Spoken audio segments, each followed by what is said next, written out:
I would say that if you look at exploration and production, it's not a one-day affair. It's a long affair. Between Russia and India, I think in one area, one side we have $13 billion of investment, and the other direction we have $16 billion of investment. So there's already Indian investment in different places in Russia. Some are ongoing producing assets. Some are investments where the production is to start to take place. Russia has acquired assets here. Nayara is I think a case in point.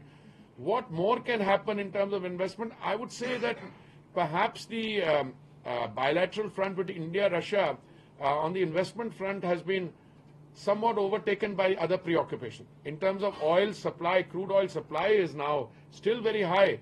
If you remember in February 2022, India's sourcing of crude from the Russian Federation was less than 0.2%. Today it's still 30+%. Kitna hoga? 35%.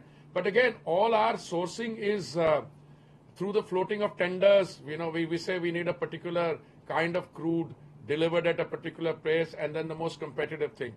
So I think India-Russian Federation cooperation is going very well, but I can't predict whether Russian entities will come here and invest, whether Indian entities will invest. But I think with the normalization and peace and going back to pre-2022 figures, the potential for that. Russia is a very rich country in terms of natural endowments in energy. I only see India is again both for E&P, for foreign investment, and for purchase to meet our needs. As I mentioned, we are import dependent on crude oil for about more than 85%, and on LNG about more than 50%.